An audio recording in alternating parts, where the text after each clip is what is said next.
want to draw your attention to halfway around the world right now, across the pond, where Boris Johnson is hanging on by his nails right now. The prime minister's power is draining away after 35 MPs and key cabinet ministers, including the guy who runs the exchequer, the chancellor of the exchequer, which is the equivalent of our treasury secretary, and the top health minister have all quit their jobs, saying they've lost confidence in Johnson to continue running. This is only a few weeks after he survived a no confidence vote in his Tory party.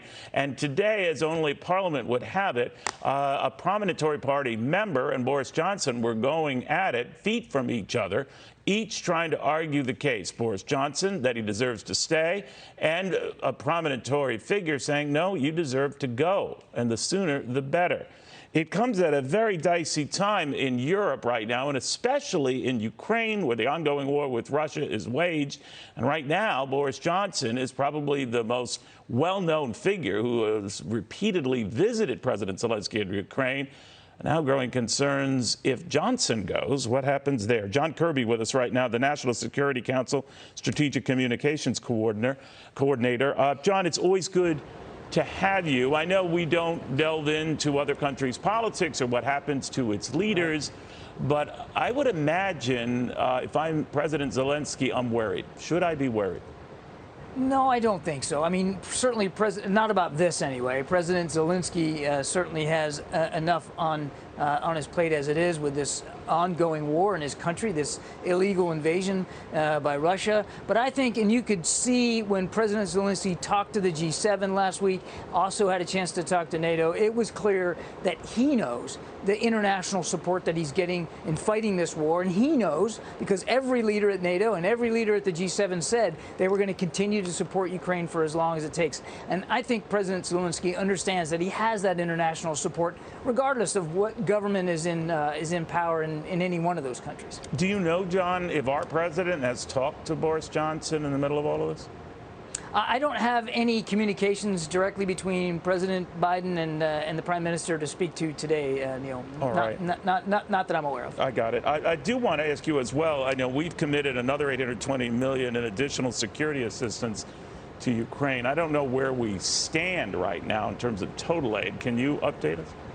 Sure. I mean, so right now, just from the United States perspective and just from security assistance alone, it's about $7 billion that the United States has committed to helping Ukraine with its defense needs. That is, just a part of it, though, Neil. There's another $7 billion in economic assistance that the United States has provided as well. And that aid, particularly the defense articles, that aid continues to flow into the country every single day. And we adapt it as the battlefield changes. We're adapting in our conversations with the Ukrainians about what kind of capabilities they're getting. But it continues. And we've got additional funds available to us for the remainder of this year. And we'll work with the Ukrainians in lockstep as that aid gets delivered as well. You know, there's been some pushback among some NATO members, not all, some in this country, not all, who are saying, we're suffering too. Economically, we don't know if we can keep affording to do this. The president recently said,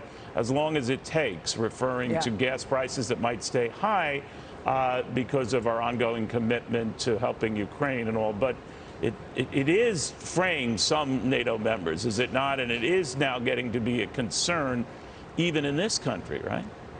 The message coming out of Madrid in the NATO summit was really strong. A lot of uniformity around the need to continue to support Ukraine as long as it takes. And that phrase, as long as it takes, was also one used by the G7 leaders just a few days before Madrid there in Germany. But do you think as long as it takes, John, I apologize, but if this goes on another year, will people still have you as long as it takes, as long as it takes? You know, it's hard to predict where individual publics are going to want to be a year from now. But I can tell you that coming out of Madrid, coming out of the G7, there was strong coalescence and a strong uniformity of message about supporting Ukraine. And we know that time matters here because the fight is ongoing in the Donbass right now. And the Russians have made some incremental progress. So there's a sense of urgency that you felt on the world stage over in Europe last week about making sure that this support continues to flow to Ukraine and does so in a very timely fashion. And so far it is. We focus a lot on the United States assistance, Neil, but I do think it's important to remember that some 50 nations signed up at the last contact group Secretary of Defense Austin hosted just a couple of weeks ago. 50 nations signed up to continue to support security assistance to Ukraine. Let me ask you a little bit about the Trump-era tariffs that might go under this president. Do you have anything to tell us on that? I certainly don't have a decision. I certainly don't have a decision to speak to. I think the president has already talked about this, that he wants to take a look at the tariff regime, and he wants to make sure, as in everything else he does, that he's making the right decisions for the American people, that it makes the best sense for our interests, our economic and our national security interests. And so he's working his way through that. He's talking to his advisors. I certainly won't get ahead of any decisions that he might make. But the dilemma, obviously, would be for him, Don, that in taking these tariffs off, it would help Americans, because Americans pay those tariffs when they're imposed. But it would also help China because they're more predisposed to buying Chinese goods. So he can't win on that one. There's a balance here, absolutely a balance, and I think that's why the president is wanting to execute a thoughtful, deliberative decision-making process here. He's not going to rush to make a decision. He wants to make sure that whatever he decides, with this or any other economic issue, that he's doing it in the best interest of the American people. While I have you here, Don, and I know you're in this new perch as a National Security Council Strategic Communications, but from your old perch at the Pentagon, there are worries growing right now. We were mentioning China. From the NASA administrator, fearful that the Chinese and their space program, they're going to the moon to own the moon, so to speak. I'm paraphrasing here, but he seemed to liken it, as Bill Nelson, the former senator, to what China's done in the South China Sea, just taking over these islands that they don't own and militarizing them.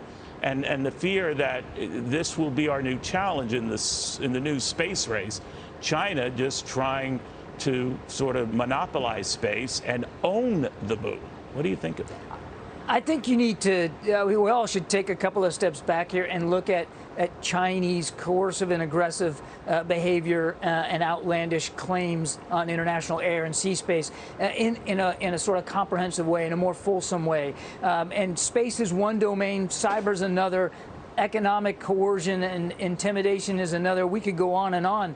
What you're seeing in general out of the PRC is a growing assertiveness and a growing sense of aggressiveness across these domains, and space is one of them. And we have long talked about, you and I think, have talked in the past about Chinese space activities and our worries that they could militarize space, because right now there aren't internationally agreed to norms of behavior in space. And if you listen to the the Space Force commander, General Raymond, he'll tell you that's one of the things he really wants to get at, is some international agreement about norms of behavior and the way we conduct ourselves in space. And of course, the Chinese have shown no willingness they don't to engage in that kind of norms of behavior. But it isn't so outlandish, right, John? If you are in the South China Sea and you're militarizing islands that don't belong to you, it isn't unthinkable or out of the question, but some of these fears that come up, that they're going to try to do the same with the moon. Well, what's certainly not out of the realm of possibility is that they will continue to push the boundaries and challenge international norms and behaviors across these realms, including space. I mean, I wouldn't speculate about the moon specifically. Their target in space, then, John, is more military than it is scientific. I think that the Chinese they don't necessarily separate the two, and so for them it's about their national security interests, and they have a very expansive view of what their national security interests and what realms they're gonna exercise in those interests. So for them it's all part and parcel of increasing their influence around the world. All right, we'll watch it closely, John. Very good seeing you again. Congratulations on your new job there, working in that building right behind it. Hi, everyone. I'm Brian Kilmeade. I want you to do me a favor. I want you to click to subscribe to the Fox News YouTube page. This is the only way that I know for sure that you're not going to miss any great commentary, any great news bites, any great interviews coming your way on Fox. You can get it all here on YouTube. So subscribe right now.